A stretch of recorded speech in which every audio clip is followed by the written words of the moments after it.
Ayan, muli nagbabalik po ang inyong lingkod, guys. Ayan, isang mapagpalang araw sa ating lahat. Saan man kayong sulok ng mundo, ayan, mega love shout out sa inyo lahat. And 2 days na wala tayong upload. Pero ganun pa man, ayun na, at natapos ng payapa ang Kalingap Ball 2024. Ayan, congratulations sa lahat ng mga ika nga ay nagkaroon ng award. Ayan, at syempre isa po tayo dyan, guys. No, isa tayo dyan. Pero mamaya bigyan ko ng separate video. And syempre, bago matapos yung taon, pasasalamat na rin sa lahat ng ating mga minamahal na viewers na nandyan na sumuporta din naman sa akin. And salamat din sa mga hindi nag-support. Ika nga i-basher ko. Basher man, viewers pa din. Ayan! At dahil sa katatapos nga lang na Kalingap Ball. Pero, bakit? Sa halip na maging masaya ang lahat dahil ang mga iniidolo ay nagkaroon naman halos lahat ng mga award. Pero bakit? Pinag-aawayan. Ako, grabe. Guys, pakiclick naman po ng thumbs up na sa ganun ay swak sa panlasa ni YouTube. Ayun, alam niyo sa totoo lang, nanonood ako. Ang tagal nung live nila ni Kuya Val. Meron man, mangilan-ngilan doon sa comment section na nag-aaway-away. Ang haba ng live. 7 hours yata yun, o kulang 7 hours, ang haba ng live. Nagbukas pa ako sa TV. So, hindi ko nakikita yung mga comments sa TV. Kaya, nag-focus lang ako sa cellphone. Mayroong mga, pero hindi naman halos karamihan. Pag yung video, sinisipon na naman ako guys sa lamig siguro. Pag yung video natatapat doon sa mga angels, may mga nagko-comment against kung kanino mang angels, kung sino mang angels, no? Lahat naman ng angels, maliban doon sa ibang mga walang love team, nakatanggap naman po ng award. Pero bakit kailangan merong mga nagtatalo-talo? Lahat naman po ng angels, halos lahat nakatanggap sila ng award. Ang mga love team, ganun din. Pero bakit may mga nagtatalo-talo and bakit daw yung isa ay naging best supporting actress? Ayan, yung isa ay, tama, naging best supporting actress, naging star of the night. Pero deserve naman talaga ng mga Kalingap Angels, yung mga nakuha nilang award. No, ito, guys, walang mangbabas, please, wala pong mangbabas. Love, love, love. Magpapasko at magbabagong taon, iyakapin po natin lahat ng mga Kalingap Angels, no? Bakit daw naging best supporting actress? Yung isa, ito, lahat naman meron eh. Yung isa, best supporting actress, star of the night, ano pa, yung kay Beyonce. And, most viewed award and loyalty award. Ayan. Siyempre, kasama ang inyong likod dyan. Defender of the Year. And siyempre, si Kuya Andy. Yan. Si Kuya Andy po ay Scouter of the Year. Yan. Congratulations sa ating lahat. Pero yun na. Ito, hindi daw deserve maging best supporting actress. Pinag-uusapan sa mga group chat nila. Hindi tayo maglalabas, pero hindi yan ang ating highlight ng topic. Alam nyo, sa totoo lang, tayo ay matuwa. Dahil minsan lang nagkaroon ng Kalingap Ball, hindi man din ako nakarating dyan dahil may mga kadahilanan. Alam ng iba kung anong kadahilanan kung bakit hindi ako basta-basta makaalis-alis po ng bahay. Kami po ay sa totoo lang, katatapos lang po namin din ng pasyente. May pasyente po kaming na kumbaga traumatic brain injury. Alam niya ng iba kung bakit isa sa kadahilanan na hindi rin ako talaga makaalis-alis.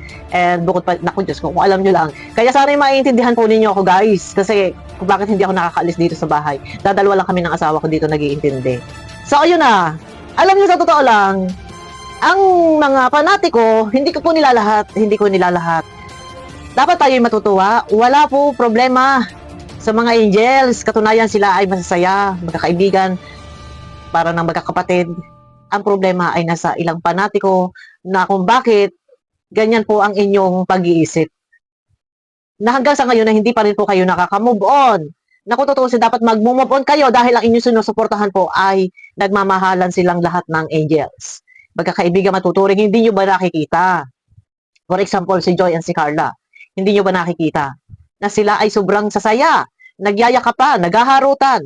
Pero kayo, sobra kayo yung galit ninyo. Mga naghaharing galit sa puso na hindi ko maintindihan kung anong inyo pinaglalaban. At hindi mawala-wala ang galit ninyo sa puso. Samantalang, ang inyong mga sinusuportahan ay sobra pong sasaya. Dapat, kung ano yung nakikita ninyo sa inyong mga sinusuportahan na love team or angels, dapat magiging masaya din kayo. Pero opposite kabaliktaran no? Masaya ang mga angels, magkakasama, nagyayakapan, pero sila, sobra na yung nagngingit-ngit sa galit. Nakatanggap ng award ang lahat, pero sila, hindi nila matanggap kung ano yung natanggap ng isa, hindi daw deserve. No? Dapat magiging, ano na lang po, magiging masaya tayo. And huwag kayong sisilip, bakit si ganito, ang daming award, hindi deserve ni ganito yung nagkaroon ng award. Alam nyo, sa totoo lang, hindi yan big deal. Hindi yan, ano pa gusto nyo? Anong gusto nyo? Doon lang sa isa, matambak or hindi deserve ng isa. Kanino? Kanino i-award yun? Yan. Hindi dapat tayo naiinis, nagagalit, or naninita, or ini-issue. O wala tayong issue dito. Panoorin niyo din yung thumbnail ni Kuya July. O, bakit pinag-aawayan? Yung, ipagpasihan nyo na lang din yung thumbnail ni Kuya July. No? Nag-aaway-away sila. Wala naman po dapat pag-awayan. Isa pa, doon sa live din ni Kuya July, may nagko-comment doon. Damit daw ni Carla. Ano problema po sa damit ni Carla, guys? Napakaganda ng, eto, baka naman sabihin niyo napaka-plastiko. Ito, real talk. Napakaganda ng damit ni Carla. Oh, ang ganda ng damit ni Joy. Ang ganda ng damit ni Beyonce. Hindi problema, hindi dapat nampunahin. Sabi nga ni Kuya July, ano ang problema? Ano ang problema sa damit ni Carla? Formal. Maganda. Kumbaga, mini gown, semi gown. Bakit ba ini-issue? Wag na. Alisin na po ang mga ganyan, no? Para walang problema, no? Guys, no? Bago-bago na din, no? Ay, sasabihin lang ninyo kami ang sa totoo lang. Ang mga ilang panatiko, hindi ko po nilalahat na sa mga ilang panatiko po ang problema. Wala po. Sinasabi nilang si Kalingap Angel, ganito, ganyan. Nasa panatiko, sila lang talaga yung mapag-issue na wala naman dapat i-issue kung bakit hindi talaga nila matanggap, hindi nawawala sa isip nila yung mga puot, galit. Naku, totoo siya, dapat love, magpapasko po, please, magpapasko. Kayo din yung nahihirapan. Pero ako'y natutuwa kasi, yun, nakuha ni si Beyonce yung Star of the Night. Tapos, Best Supporting Actress. Ano pa ba yung isa? Tapos si Joy, ayan, yung Loyalty Award. Ilang taon na? 3 years na. Ayan, kay Joy. Kay Joy, ang Loyalty Award. And Most Viewed, si Carla. Ayan, congratulations. Ang dami lahat, halos naman lahat. Pero dapat magiging masaya tayo. No? Hindi man kumpleto, wala man ang iba, hindi man naka-attend yung iba. And hindi rin naman ako naka-attend. And hindi ko rin naman alam na may award ako. No? Pero masaya. Masaya tayo. Kung ano man yung nakita natin, natagumpay and walang kaguluhan, pero meron po nagko-comment na hindi rin magaganda yung iba ng time na habang naka-live si Kuya Bal. Ang dami nagsasaway doon. Wag na patulan, wag kayong mag-away-away, for respeto, ang dami din nagaganon. Pero ayun na. Sana wag na lang issuehin. Maging masaya tayo anumang mga award yan, and magaganda naman silang lahat. Ano pa ba ang problema? Ay, Diyos ko, sa tuwin na lang may okasyon, ang kalingap. Sa tuwin na lang may ganyang ganap, lagi na lang mayroong problema, may mga nag-i-issue. Ito bang mga nag-i-issue ito ay mga fake account o hindi supporters? Yun naman lagi sinasabi, hindi daw supporters. Pero bakit pa sila diyan nagtatambay sa tagal ng panahon nun pa man? Bakit pa sila nagtatambay kung hindi sila supporters? Supporters po sila. Hindi nga lang sila gumagamit ng kanilang real name or wala silang mukha. Dami mga fake account lang yung gamit nila. Pero nandiyan sila. Sila ay yung mga toxic fanatic. Ayan. No. Yun lang. Huwag natin ibabas, guys. At bago-bago din, magbago-bago. Ako eto. Akala lang ninyo, ako malupet. Pero sabi ko sa inyo, walang problema. Ang problema na sa toxic fanatic. Sila lang talaga yung gumagawa ng issue. Kagaya niya, mayroon sa group chat. Yung sa hindi na ako magbabanggit, doon na naman, pulutan na naman, pinulutan na naman si Beyonce. Di ba? Wag naman, wala. Mag-move on po kayo. At saka magpapasko. Papasok ang bagong taon, New Year. Dala-dala nyo yung mga ganyan, mga ka-estresan sa buhay.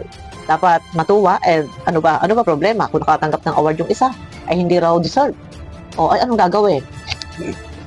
Kanino i-award? Yun lang naman, no? Maging masaya na lang. Yun lang naman yan sa akin, magiging masaya na lang at iwasan na lang din yung pangbabas. Kasi, ayan, pakitang-pakita, nasaan? Nasaan ang problema? Nasa ilang mga viewers na toxic. Yun lang po, guys, no? Pero ayan na, abangan nyo ako sa aking next video. Mega love shoutout po sa inyo lahat. At pakiclick po ng thumbs up, guys. Abangan nyo ako sa aking next video. Deserve nga ba ni Buffy Vlog na maging Defender of the Year, pagtanggol ng Kalinga. Parami naman na nagtanggol dyan, hindi lang ako.